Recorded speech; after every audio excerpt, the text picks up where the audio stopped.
Asia.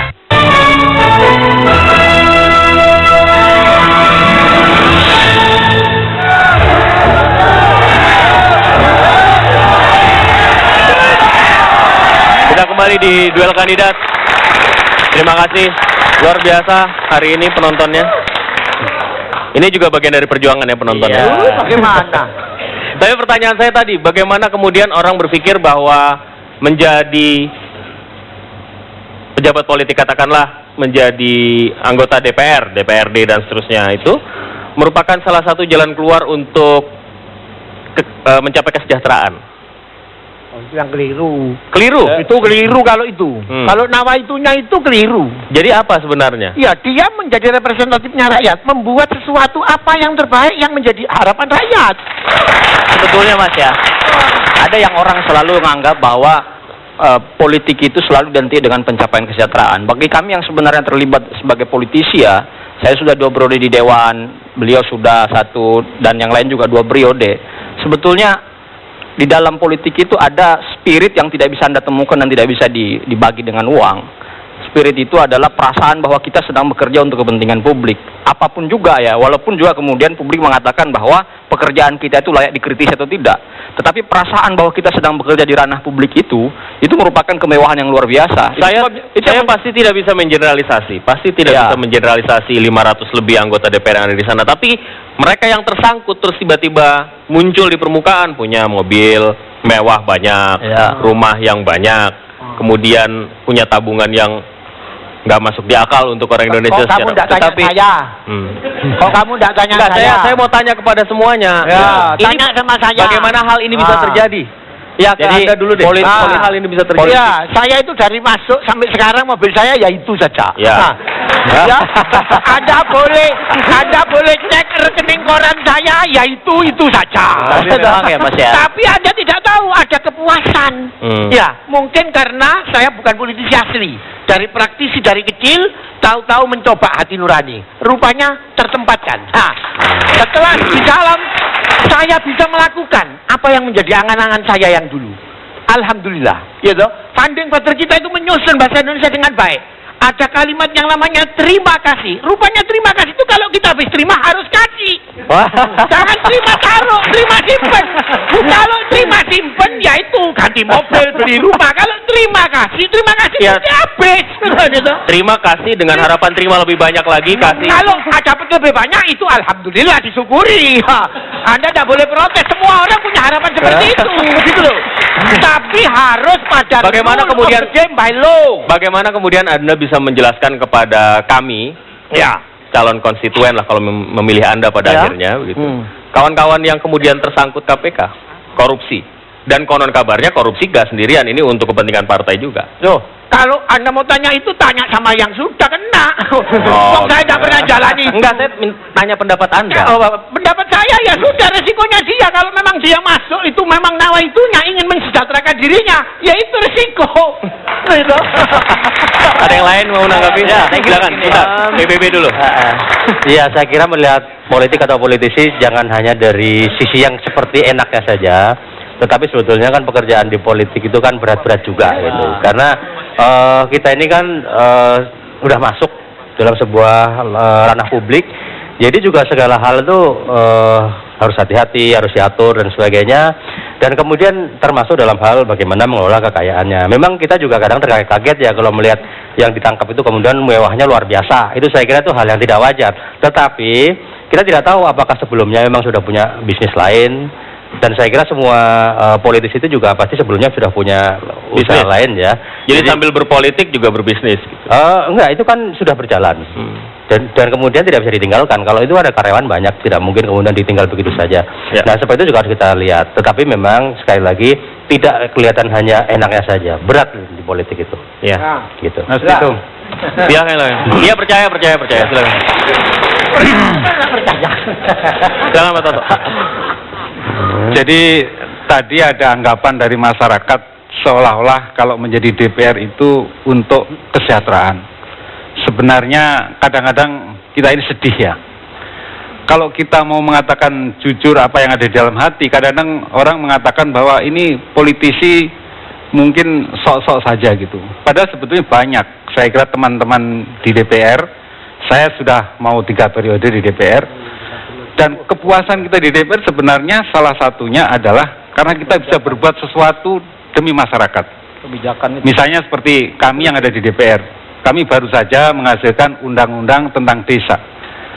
Halo, Mas, halo. itu mungkin harus tahu itu, bahwa undang-undang Halo, desa itu halo. sebetulnya adalah salah satu prestasi yang luar biasa dari DPR. Karena mengoreksi pembangunan dengan cara-cara politik.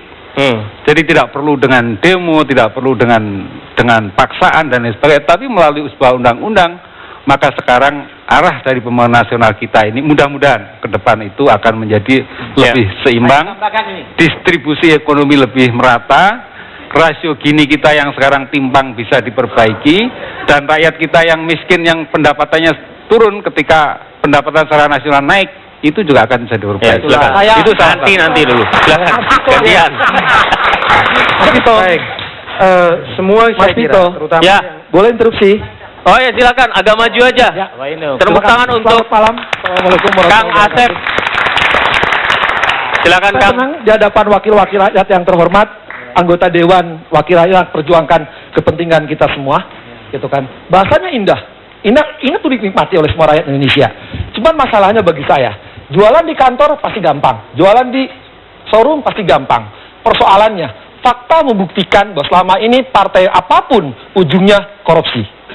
Apapun. Ya, kita lihat 1-2 lah, entah DPR atau DPRD gitu kan kenyataan. Sekarang pertanyaan saya kepada bapak-bapak yang terhormat, calon-calon wakil rakyat kami gitu.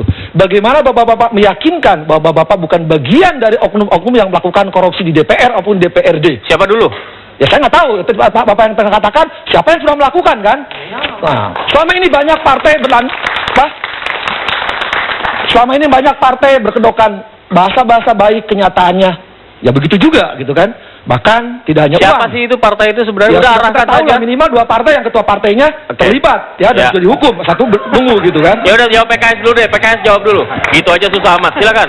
Entah satu itu, kedua biar sekaligus. Ntar satu-satu dulu. Oh, boleh. Silakan jawab. Jadi sebetulnya Kasih ke Pak Kang Asep. jadi makasih. ya saya jawab dulu pertanyaannya Pak Inu ya. Jadi kalau kita bicara soal Kecil, jangan musir anak kecil nggak boleh. boleh saya jawab Pak Inu ya biar cepat. Jadi kalau kita bicara soal korupsi yang membelit partai politik, termasuk partai kami juga yang kebetulan ketua umumnya ditangkap ya karena persoalan korupsi sapi, itu merupakan satu peristiwa yang bagi kami sendiri sebetulnya bukan peristiwa yang menyedihkan sekali begitu ya. Tetapi kalau Anda bertanya apakah kita memiliki komitmen untuk melakukan perbaikan diri, komitmen itulah yang kami jaga. Jadi kalau Anda perhatikan ya, komitmen Tapi itulah yang kami persoalannya jaga. bukan di situ. Ketika pimpinan saudara tertangkap, mereka teriak, melawan semuanya. Tapi setelah berproses, itu urusan pribadi, urusan hukum. Di awal mereka teriak bukan urusan partai. Oh, saya kira Pak Inu salah, Pak Inu keliru, enggak. Pak Inu keliru dalam perkara ini. PKS mengatakan itu. Pak Inu keliru. Partai melawan itu, tapi sekarang Ya memang kami menghadapi persoalan itu secara debat kok Pak Inu. Kami hadapi kok. Dan berkali-kali kan juru bicara kami berhadapan. Enggak ada yang bohong Pak. Enggak ada yang bohong. Pak Inu sendiri kan yang berhadapan dengan kami Pak. Pak Inu sendiri kan yang berhadapan dengan kami Pak, dan kami berhadapan kok dengan masalah itu. Kami tidak pernah lari dari kenyataan itu. Tapi bahwa kemudian kan dulu kan ini Zionis, ini politis. Sekarang terbukti kan pimpinan Oh, saudara. enggak ada. Kata Baik. siapa tidak? Enggak. Saudara melaporkan KPK kepada polisi kan? Saya kira kalau Pak Inu agak misleading. Kalau Pak Inu ini agak tendensius ya, saya kira. Kalau itu enggak. Anda Itu tidak fakta. Jangan netral bilang dalam fakta. perkara ini. Saya kira Anda fakta. tidak netral. Anda tidak Saya kira Anda tidak netral. Boleh berdiri Saudara nggak? Inu, Anda tidak netral. Nggak kelihatan soalnya. Ya, saya Oke. kira Anda tidak netral, Saudara Inu. Anda tidak netral dalam Oh, perkara ini. kalau gimana saya tidak berkepentingan dengan partai manapun. Saya bela Oke, Anda mengatakan bahwa Anda ingin mengatakan bahwa kita berbohong, tidak. Oke, Tidak. kita uji netralitasnya Ya. sekarang. Bagaimana dengan yang lain? Yang lain ada partai yang warnanya biru juga sama kan? Demokrat juga biru. Biru itu kan? Ini PAN. Ini Pan, PAN juga salah satu kena di ada lagi kan, tapi tidak seperti ketua-ketua partainya gitu kan? Partai mana lagi? Mas Tito, Partai mana lagi? Sebentar, Mas, silakan. saya interupsi. Ini kalau menjadi ajang mengadili salah satu partai menurut saya tidak fair. Maaf Pak, saya nggak mengadili, tidak mengadili. Jadi saya Anda Saya mau mengadili. Tidak mengadili. Saya menanyakan bagaimana bapak-bapak meyakinkan bahwa bapak-bapak bukan bagian dari teman-teman bapak yang melakukan korupsi. Bapak adalah orang-orang bersih. Yakinkan kami semua konsekuensi. Mas, Dijawab dulu Mas Toto. menjadi orang bersih itu Ya. saya kira tidak bisa hanya dengan pengakuan. Oh tidak, dengan sekarang Bapak ini- sama integritas dan sama sekarang Bapak ini sebelum menurut anggota saya dewan dan anggota dewan, Bapak tidak tidak pernah boleh. terlibat perbuatan tercela. Tidak boleh ada satupun yang mengatakan bahwa dirinya itu paling bersih dan bersih. Ya, kalau Bapak, Yang bisa Pak, ada Bentar. partai dengan jagoan Dengarkan yang bersih, peduli, buktinya pimpinannya kena. Ya sebentar, Jadi sebentar. tunjukkan bahwa Bapak Dengarkan dulu, tidak kita bersih. dengarkan dulu, silakan. Silakan. Jadi sekarang ini rakyat ini sudah pinter, nggak bisa orang mengatakan dirinya bersih. Bersih tidak itu semua akan terbukti dengan sendirinya. Tapi yang penting menurut saya Mas Vito dan seluruh kawan-kawan semuanya, bagaimana kita mendudukkan atau menempatkan partai politik ini pada posisinya yang bermartabat, kemudian korupsi juga bisa dihilangkan, money politik juga tidak merebak. Saya kira itulah mungkin diskusi kita akan lebih menarik kalau kita fokus ke situ. Salah satunya adalah saya ingin sedikit menjelaskan. Tadi saya katakan bahwa banyak partai-partai politik yang belum begitu melaksanakan kerja-kerja politik. Ya. Saya tidak bisa mengatakan partai apa yang paling sudah itu apa ukurannya? Ukuran kerja politik itu adalah perbuatan-perbuatan, tindakan-tindakan yang dirasakan oleh publik dan itu berkaitan dengan kebijakan. Jadi katakanlah misalnya ada guru di Indonesia itu dulu ada guru bantu yang mereka itu diberikan penghargaan yang sangat kecil oleh negara.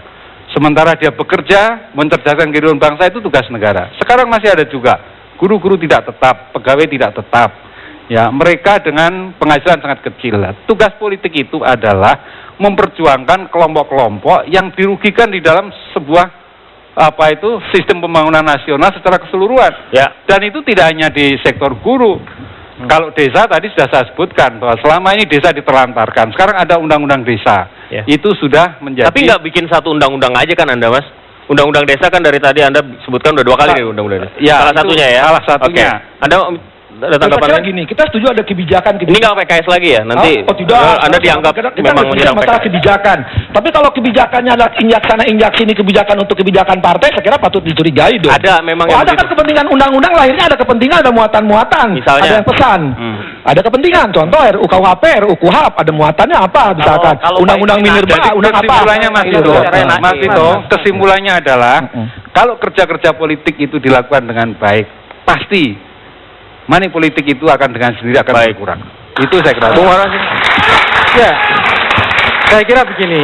Saya sering menyuarakan bahwa banyak memang bagian dari elemen bangsa kita ini yang prejudice terhadap partai politik. Memang kita banyak kekurangan, partai politik banyak kekurangan, tapi jangan dihancurkan. Tetapi bahwa demokrasi ini membutuhkan partai politik, ini sebuah keniscayaan. Dan oleh karena itu, apa yang sudah dikerjakan partai politik hari ini dan ke depan, memang kita akui butuh perbaikan-perbaikan. Tapi tidak sedikit pula yang sudah kita laksanakan dan itu mendapatkan manfaat yang luar biasa bagi rakyat kita. Ambil contoh misalnya, saya teriak soal Pantura yang sekarang banjir. Daerah saya juga banjir, daerah Pati sana. Bagaimana saya harus meneriakkan terus-menerus bahwa Pantura ini harus baik. Soal Sinabung misalnya, soal Sinabung harus distatuskan bencana nasional karena di sana sudah tidak terurus dengan baik misalnya. Ini kan bagian dari perjuangan politik yang Tapi perlu kita pertanyaan saya suarakan. begini, prejudisnya atau prasangka buruk yang berkembang itu kan bukan karena ada bukti-bukti dan ada sinyal. Baik, itu memang ada, Kan memang nggak bisa ditutupi itu. Iya, memang ada partai politik ada kekurangannya, iya. Tetapi saya curiga bahwa ini ada proses deparpolisasi. Kalau ada proses deparpolisasi ini sangat berbahaya bagi proses demokrasi Indonesia. Siapa yang ingin melakukan itu? Asep ingin melakukan deparpolisasi. Oh, saya kira nggak ngerti. Bagi Anda kita. nyoblos nggak sih sebenarnya? Hah? Anda nyoblos nggak waktu itu? Nyoblos. Nyoblos ya? Saya jujur aja kalau saya nyoblos PKS kok. Ya, udahlah. Dia seneng dia. Saya kira, saya setuju misalkan kan bahwa tadi katakan bahwa demi kepentingan bangsa, bahwa keberadaan partai politik adalah perintah konstitusi. Itu tidak boleh dihindarkan dan itu wajib hukumnya. Ya, haram kalau nggak ada partai politik di Republik ini. Cuman persoalannya, partai politik mana yang kita rakyat kita pilih, yang kita coblos. Kalau partainya itu juga ujung-ujungnya korupsi berhadapan dengan KPK, ya ngapain lagi saya coblos lagi Baik, gitu. kita tahan sampai di situ dulu Bapak. Kita tahan sampai di situ dulu. Kita lihat dulu hasil perolehan polling SMS. Mari kita lihat polling SMS ya.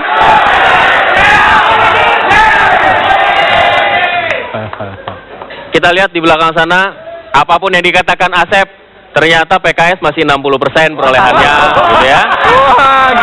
Ini nggak tahu penonton, nggak tahu kader yang melakukan ini, tapi yang jelas PKS 60%, disusul oleh PKB 13%-an, PAN 10,6%, Hanura 12,7%, dan terakhir PBB 3,29%. Masih ada waktu dan kesempatan untuk melanjutkan polling ini. Kami akan kembali sesaat lagi. Tetaplah bersama kami di Duel Kandidat.